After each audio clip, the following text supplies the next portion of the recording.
People think you need fasting to trigger autophagy. That's not true. And today I'll show you why. I'm Denis, German engineer turned fitness coach. I teach the mechanics of fat loss and how the human body is actually designed to work. Because autophagy isn't magic, it's a system, and systems respond to inputs. Autophagy sounds mysterious, almost like detox mode. In reality, autophagy simply means this: your cells recycling damaged parts to stay functional. Think of it like internal maintenance. Old proteins out, broken parts removed. New components built. Not starvation, not suffering, just quality control. And here's the mistake most people make. They think fasting is the switch. No food, autophagy on. But the human body doesn't work with on and on switches. It works with signals, mechanical signals, energy signals, stress signals, and one of the strongest signals is exercise, especially the kind your muscles can't ignore. Which brings us to what the data actually shows. Chapter 2, the engineer's test result. So what happens when we actually measure autophagy in humans? Engineers don't guess, we test. Human studies looked directly at autophagy markers. Not vibes, not influence. Real tissue. Here's the surprising result. One hard strength workout can look like less autophagy in muscle.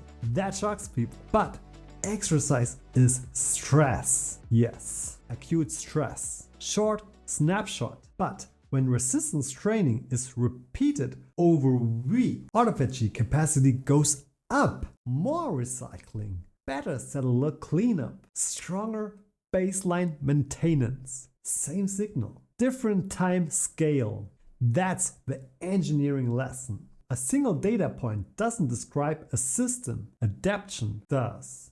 And this is where most people get trapped. They chase extreme inputs, like fasting longer, instead of applying the right signal often enough, long enough. Next, I'll show you the real lever you can pull after work without fasting. If you would like to pull a lever for me too, please consider to hit subscribe. Thank you. Chapter 3, the real lever. So if fasting isn't required, what actually drives autophagy? Think like an engineer. Every system responds to load, not ideas, not intentions. Actual input.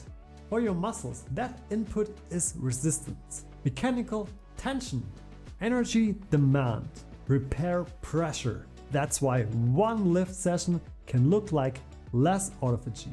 The system is busy building. mTOR goes up, growth mode. But repeat that signal week after week and the baseline changes. Higher cleanup capacity, better recycling between sessions, stronger cellular housekeeping. This is the mindset flip. Autophagy isn't a panic response. It's an adaptation. And adaptations come from consistency, not extremes. Which means the smart move is boring and powerful. Chapter 4, the after work protocol. So what should you actually do after work? Keep it simple. 2 options. Option 1, strength training. 2 to 4 sessions per week. Big movements, progressive load. This is the best supported way to rise autophagy capacity in muscle over time. Option 2, endurance work. Great for health, great for mitochondria. But autophagy markers are less consistent here. Still valuable, just a different lever. A mistake? Doing neither consistently. While fasting harder, that's like skipping training and upgrading supplements. Wrong order. Here's the takeaway. You don't need fasting to unlock autophagy. You need the right signal. Consistent strength training. Applied often enough, long enough. Autophagy isn't a switch you flip. It's a capacity you build. Train after work, recover, repeat. That's the real upgrade. If you would like to know how I measure my workouts like an engineer, please check this video out right here.